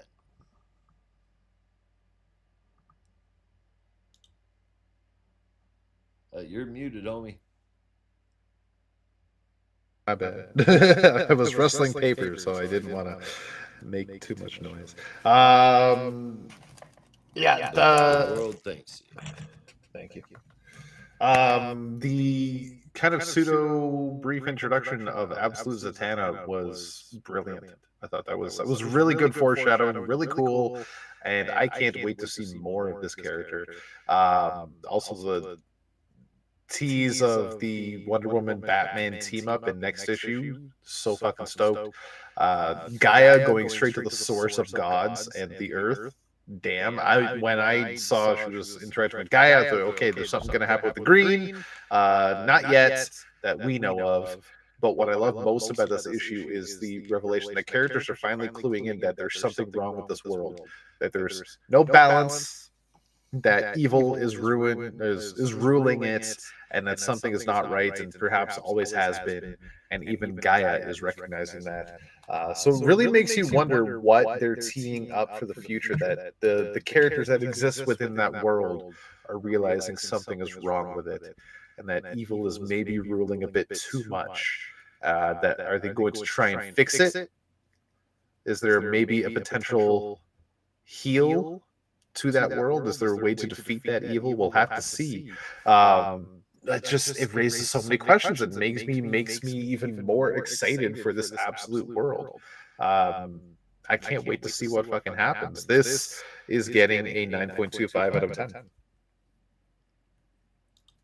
Excellent. I have nothing to add because I didn't get to read this issue. Yeah. Oh no! Yeah. Also, Absolute Batman and DCKO. So just the next two books. Wait, did you read Superman? Yes. Yeah. Okay, so you wasn't able to read the Absolutes or KO. Well, that's the Wait, thing. I thought There's you were summarizing DCKO. I am not. no. You said you wrote it down. Oh, I was only kidding. Well, guess what we're talking about. Jesus. Yeah, I know you're kidding now. Batman. I just want to say that if you've read Superman, you pretty much know what happens in DCKO. Oh shit! Yeah. That's why, like, I with the schedule, I initially had Superman. I had DCKO last, and then I read Superman. I'm like, all right, that's because a lot of stuff that they talk about in Superman is stuff that happened in DCKO number 2. Right. Yeah. So it just made more sense to put Superman after. Huh.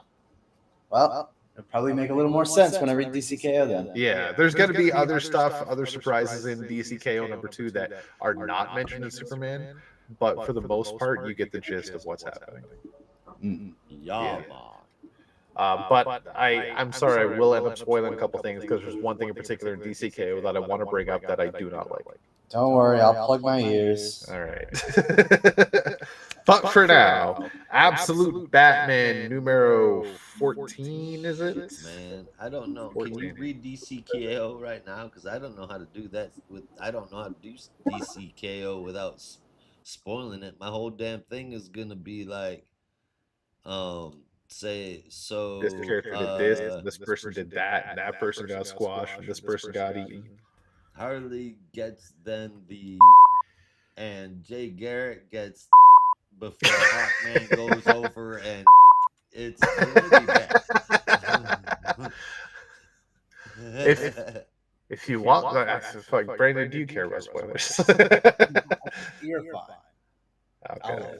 All right. Absolute Batman number 14. All right. Absolute Batman. This is the conclusion to Abomination, written by Scott Snyder, with art from Nick Dragotta, colors from Frank Martin, and letters from Clayton Cowles, with the cover from Dragotta and Martin. We open up on all of Bruce's allies kind of just having a little splash page. It's a montage of, talking about Bruce and histories and what's going on with the fight coming. Specifically, Alfred, though, talking about the venom that is within his system. There is only 2 injections worth left. So there is concrete proof right there that this whole Batman is infused with Bane venom is only temporary. He has a finite amount, and he only has 2 injections left. Even and they're using one. one. In the story, it said that this was permanent and he'll be changed forever. But who knows? I could be reading that differently. So they use one injection at that time to test to see if his body can handle it, and he does. That's nice. that's about it for that part. But we will then fast forward to the grand fight: Batman versus Bane in Gotham Arena, baseball diamond, I think, football field, something like that. It's some kind of sports thing. It's the Gotham Knights Arena. Sure, we'll go. Yeah, thank you. Harley Quinn is there with her drones to kind of help out, and Alfred is primed and ready in a Batmobile, ready to help fight Bane. Bane arrives, kind of goads Batman a little bit, but Batman does not juice up with his venom yet. Instead, he blows up a building and drops it on Bane. Bane then juices up his own venom and smashes out of it, looking extra deezed. And this is when Alfred shows up with a Batmobile, fires a couple of hooks into Bane's back, and then hits him with the Batmobile. But then Bane grabs the cables that is attached to the Batmobile and throws it. And then Batman fires one of his prehensile cape spikes into Bane's eye and pulls it out of the socket, stabbing another one in his back, pulls the ears off his head, slices up Bane's back, and then he gets up and heals. And Alfred's like, oh shit, this man healed? So this is when they call, this is when they call for Waylon Jones, aka Killer Croc, but not in this world. Harley Quinn's goons unleash Killer Croc onto Bane, where he just starts chomping him in the Green Machine. The Green Machine, yeah. He just starts chomping into Bane, tearing him to pieces. Batman pulls out his axe and slices Bane's arm. And it's still not enough. Bane just heals from all of these wounds.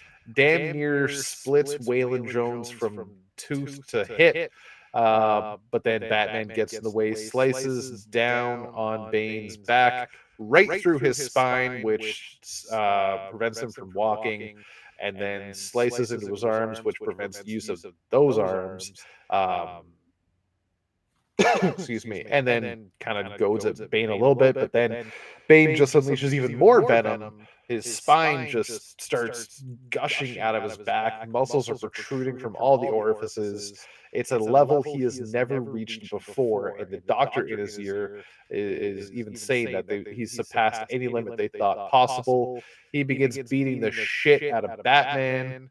Everyone is pleading for him to turn on the venom in his system, as he then calls for Catwoman, who then shoots from the top of the stadium with a rifle, shoots the points in Bane's back where the venom is circulating into his system, which kind of explodes it out of his body, and he's left as a puddle of human goop. Is maybe the best way to describe it.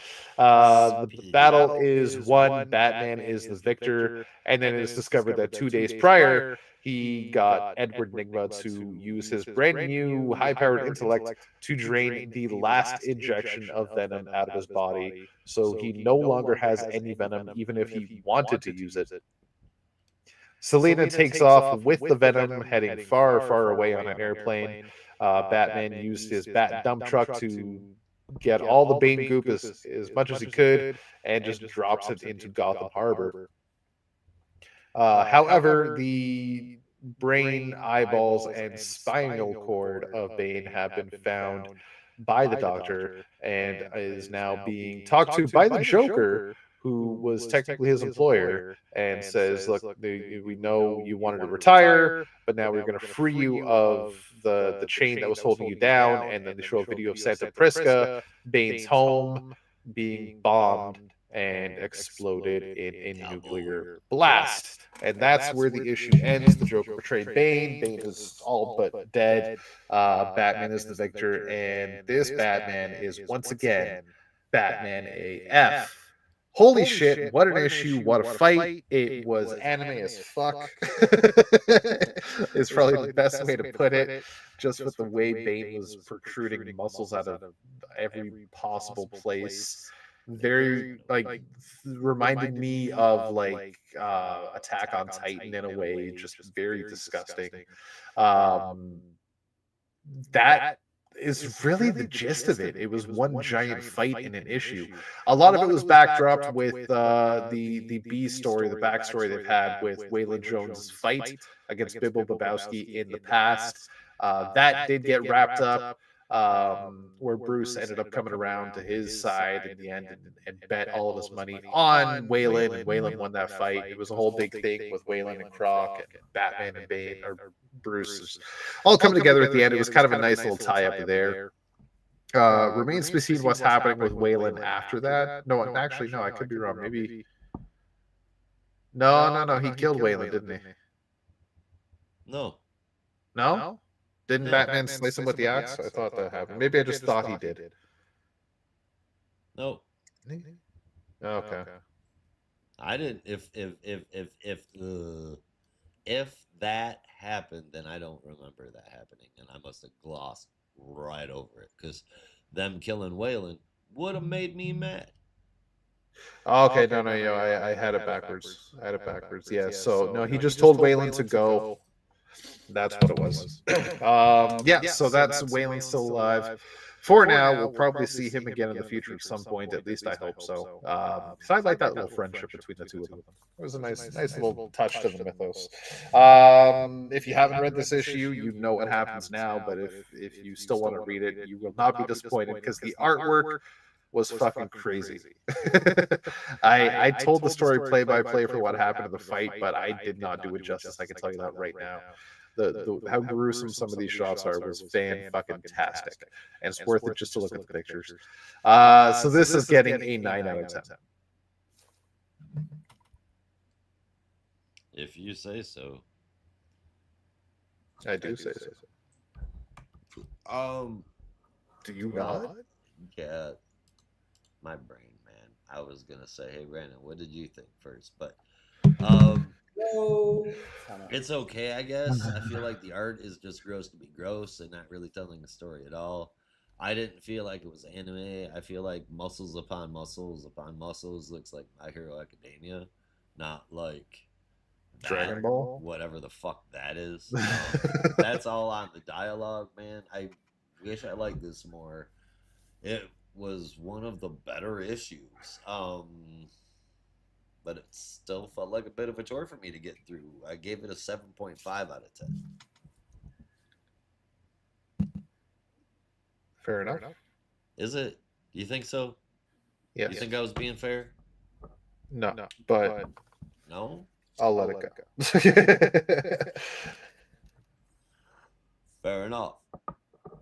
Well, Albo, I give this next one by Scott Snyder a go. See if I like it any better. DCKO number 2, written by Scott Snyder with art inside and out, drawn by Javi Fernandez and colored by Alejandro Sanchez, with an interlude written by Joshua Williamson with art drawn by Zermanico and colored by Sanchez, lettered by Hassan Atzmani Al-How. Blue Beetle Scarab, Godkiller Sword, Warlagog, which is the cosmic hourglass, lets the wielder control time and space. I think it's originally Metron's. Adam's Belt, Mother Box, Psycho Pirates, Medusa Mask, Thor's Hammer, weird choice. Bane's Venom, a Speed Force Ring, which also a weird choice, because at this point it just kind of holds a costume, but regardless. Lantern Rings, the Thunderbolt pen, which they call the Genie pen.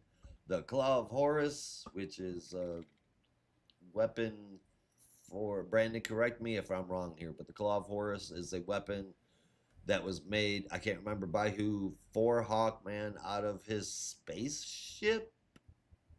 Oof, even I can't remember that one. Ah, damn it. All right.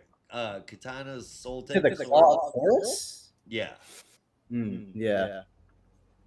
I have to check that one. All right. Katana Soul Taker Sword, the Lasso of Truth. There's 2 Wonder Woman weapons. Who's a badass? The Cosmic Rod, and 1 mystery item. There are 16 Horcruxes. Gotta find them all. Well, at least 1 if you want to make it to the next round. If you don't find 1, you die. Joker gets Adam's Belt. Harley gets the Speed Force ring. Jay Garrick gets the God Killer sword. Hawkman gets the Claw of Horus. Good. Cyborg gets the Mother Box. Those two do make a lot of sense. Red Hood gets the Blue Scarab. Purple Beetle. Diana gets Thor's hammer. Zatanna gets Soul Taker initially. Superman gets his hand cut off by Lex. Now, him and Batman are even closer. Carol gets her hands on all of the Lantern rings except one, the Black Lantern ring, which, with two hands, Lex Luthor snatches up. This phase of the tournament is being held where Darkseid put the remains of the Elder Gods when he killed them.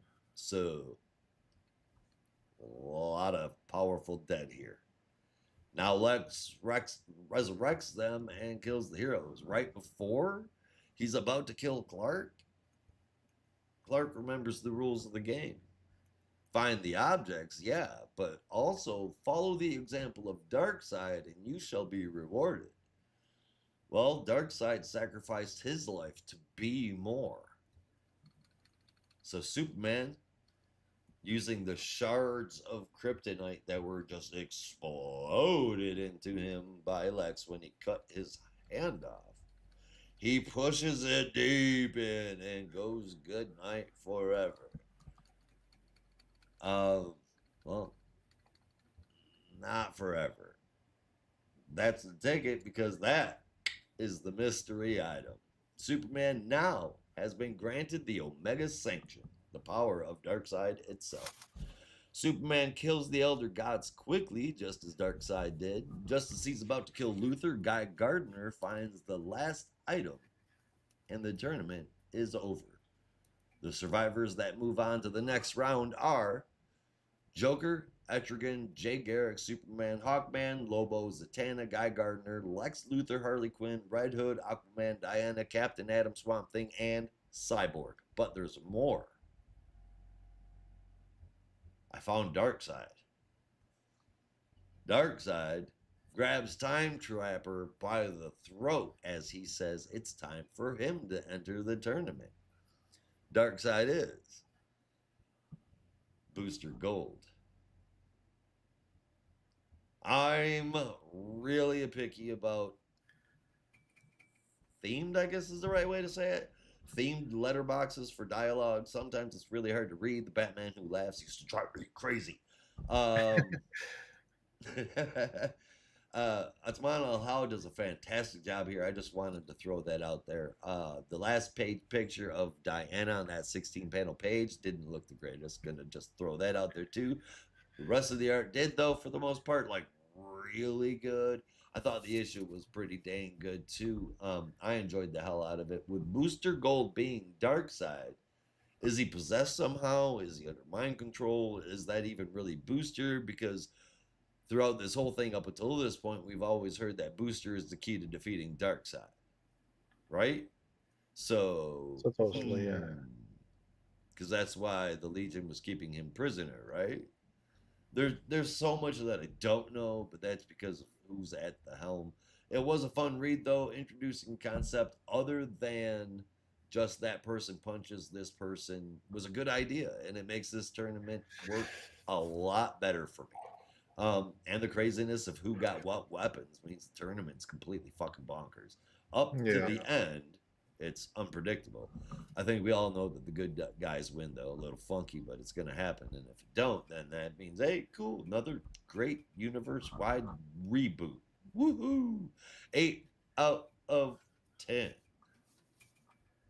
I just gotta know what the hell's gonna happen with Superman by the end of this, because they're very much hinting, and they've been hinting since the first issue, hell, even before this, realistically, that he is going to be King Omega. He is going to take on Darkseid's role essentially by the end of this.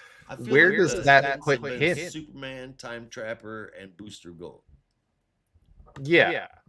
as like different versions or all as kind of dark I side feel like, like it's or like victor. one of those are going to be the victor, the one who But takes what it. I'm concerned about is here he gets the Omega sanction, and he's even shown using Omega beams.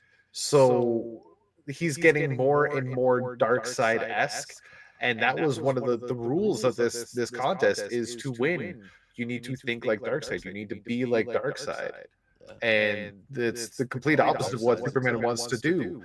But he needs to, and if anybody's going to give into that more when he needs to do it, it's going to be Superman right now, as we were shown here. It did seem like there was a dark tinge in him already, because in my review when I was summarizing, I did say he was about to kill Lex. Well, that was after he received the Omega sanction too, right? Yeah, that's what I'm saying. It's like so like that's infecting him. Lex. Yeah. So where is he going to end up by the end of this? How is he going to be? Are they maybe teeing up? Clark takes a break for a while, and somebody else takes on the role for a brief period. If there's somebody else takes on the role and it's not John the Mutant, then something's wrong. Because that's the only other character. Well, I mean, there's two others if you count Kid and Kong. Called Superman. Right. But I mean, if that's the case, and like he does go someplace for like a long while, then there should be a super fam book so that we don't run out of stories. You know, well, it can be rotated and shit. Realistically, that's what Superman Unlimited is right now. Because the last issue Clark wasn't a feature at all. Right? He was in it, but he wasn't a main character. He was more of a supporting role. He showed up for like 2 pages. John was the main character in that book, with the supporting characters being Lana and John Henry. Right? So that's Superman Unlimited right there. That's your super fan book. And that could theoretically be the one that takes the place for the time being. I mean, that could totally be the case. And if that's the case, then you know what, I'm okay with it. They're gonna have to have something to throw into Action Comics, but that's not hard to figure out. You can they've been figuring that out. Mark Waid's been doing Superboy stories. It's actually super easy to fill in that gap. Even past that way they're putting in Superboy stories because it would be dumb to have Superman main headlining that as well. So I mean, it is. I mean, good stories. First time I've ever enjoyed Superboy as that many issues in a row. But it's ultimately it is just placeholder until shit gets either back on track or changes forever. It's gonna be one of the two. Yeah. If they were to make Action Comics a Steelworks book, or like a Metropolis book, sign me up for that. I'd be down. Yeah, that'd be interesting too. We'll have to see though, because we have until March. There does have to be an action book. Yeah. No, that is 100% true. A lot of people might not like that idea, but hey, that's the fact. There really should be an Action Comics book going on, but Superman is not a necessity. Exactly. Yeah, there has to be an Action Comics, and there has to be a Detective Comics. Hands down, fight me on that. You can't pause those titles. You can pause any other fucking title. You can't cancel Action and Detective. You just can't. No, those are realistically the flagship titles of DC Comics. For sure, not just flagship, but guaranteed to sell. Yeah. Actually, yeah. The only 2 comic books in existence to have confirmed been going since the 1930s. Yes, sir. Yeah. I mean, from what I understand, they took brief breaks throughout the years, but they always came back. Brandon, can you hear us, or do we need to ping you in Discord? Oh, I'm not done yet. I'm here. I'm not done yet. Never mind. I'm not done yet. I just want to. Well, I guess he heard us anyway. He's been listening the whole time. Fair enough. I just want to bring up the one little nitpick I have. As much as all these fights were cool, and finally we got an explanation for why Lobo had Bane Venom running through his system. Right. And I might be overstepping here, and maybe it's just me, and I need to go back and research my shit with Black Lantern rings. But can someone tell Scott Snyder how a black ring works? He should know, shouldn't he? Considering that was a major fucking crux of the metal story. Yeah, Death Metal. He had Batman. Metal, excuse me. Yeah, but the thing is, Batman was dead at the time, so he was able to interact with the ring, and I never took it when I was reading that story as he was using the ring to control the ghosts and bodies. It's more so he was just able to interact with them and bring them to the fight. No. You can control the dead with the Black Lantern ring, can you not? No. Isn't that what happened with the fucking, Blackest Night? No. They were like resurrected and like directed to be fucking by Necron.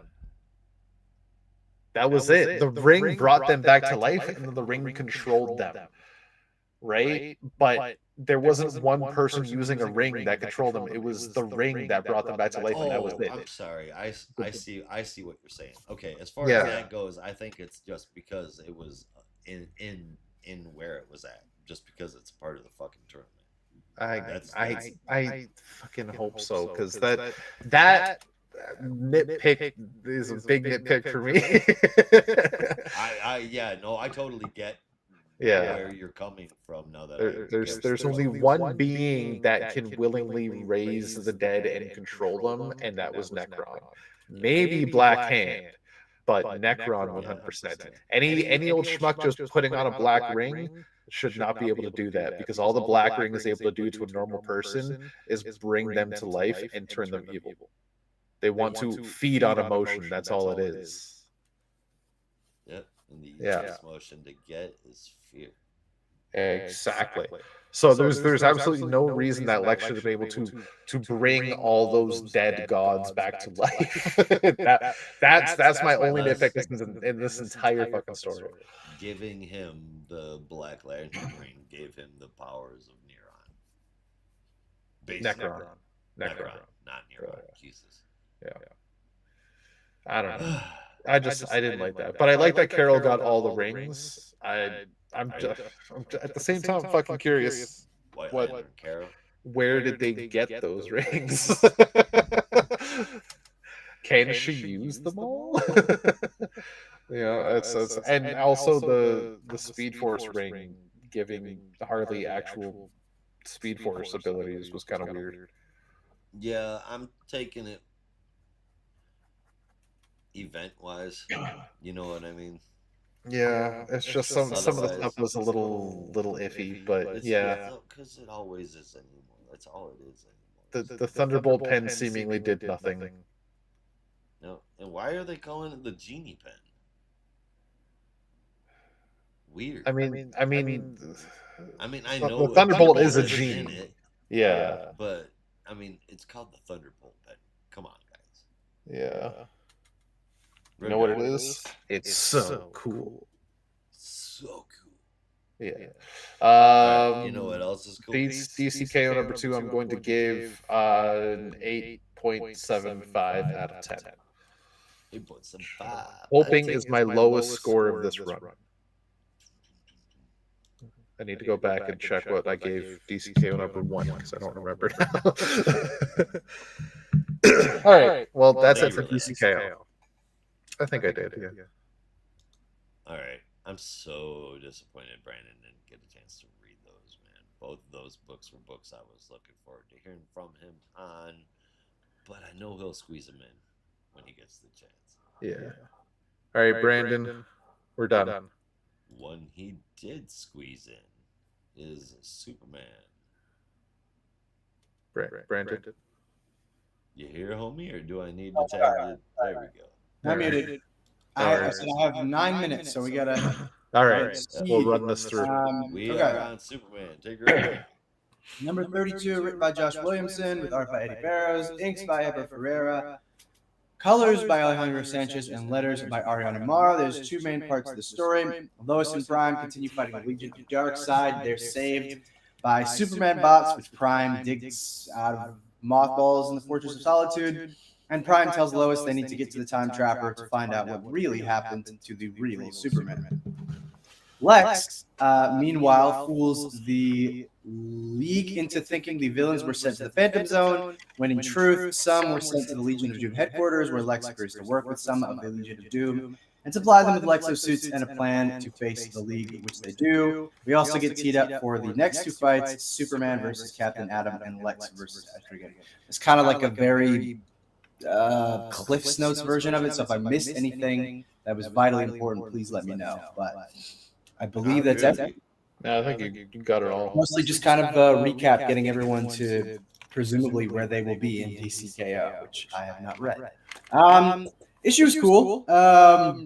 Mostly was focused on the fight between the Legion and Lois. Honestly, I was kind of more interested in that because I mean, we kind of already know what the end result is going to be. I don't really need to see how Lex managed to convince the Legion to join him and all this stuff. Like, it's kind of cool, but at the same time, I don't know. I'm still kind of back and forth on this term that Lex is taking. Yeah, we don't have time to talk about it, but we also don't know.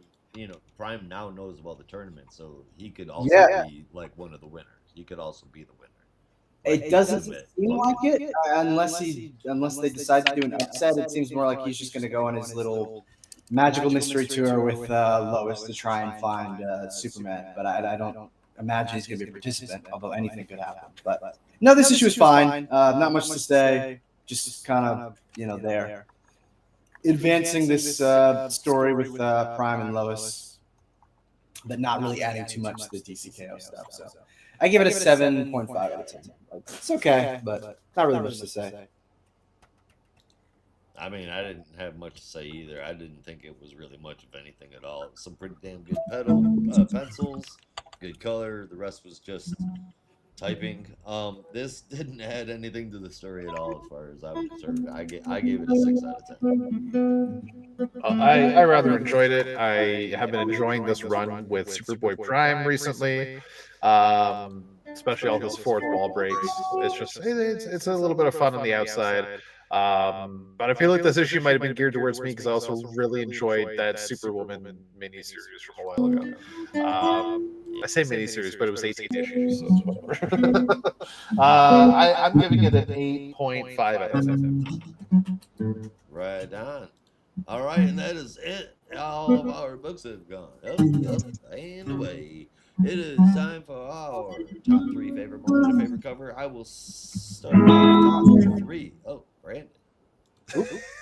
Getting fancy. All right. Top 3. All right, my top 3 is going to be third place, JLU, second place, Detective Comics, and first place, Green Arrow. Some of the best story writing DC's done in years, and that's not an exaggeration. My favorite moment, however, is, and call me crazy, honestly, it was the giant bow and arrow Robin Hood shot takedown in Lantern. I loved it. I thought it was in Green Lantern. That one. Yes. Or okay, yeah. The giant bow, the giant construct, right? Yes. Okay. Yeah. I was making sure it wasn't the one in Arcadia where he shot 8 quarters in a row. No. And everybody was like, "Oh, you missed one." Right. Yeah. Oh man! Oh man! Oh man! All right, my top 3. I have at number 3 Detective Comics, number 2 Absolute Wonder Woman, and number 1 is Green Arrow. With my favorite moment coming from JLU with Kid Flash, be like, "No, I am not going to lose these 3 jobbers." That made me laugh out loud on the bus. That was great. Most of Green Arrow made me laugh, or at least smile. How about you, Brandon? Top 3 favorite moment? Yes. In third place, what did I have in third place? I really should have written this down. I will give it to Green Lantern. Second place, Detective Comics. First place, Green Arrow. Just phenomenal, as always. Gosh, my favorite moment. Honestly, last few pages of Green Arrow. Like, what more is there to say? I just love Ollie's big smile. And I feel like you never really get to see Ollie acknowledge Roy as his son. Batman has done it more with Nightwing, but that's taken a while. But for Ollie to say that, to really emphatically say it, is like, I just appreciate a moment like that. Like, yeah, that is his. Like, he raised that boy, warts and all, and I love that. Yeah, when shit gets real, that's when the family crawls out. Yeah. It's probably a weird way to say it, but yeah. All right. Favorite cover. Yeah, let's take a look at those, shall we? We are working with Green Lantern, Green Arrow, The Flash, Justice League Unlimited, or Justice League Weird, Detective Comics, Absolute Wonder Woman, Absolute Batman, DCKO #2, and Superman. Do we have a favorite? I gotta say, I don't think there's a bad cover in the bunch this week. DCKO is kind of iffy. Batman isn't bad.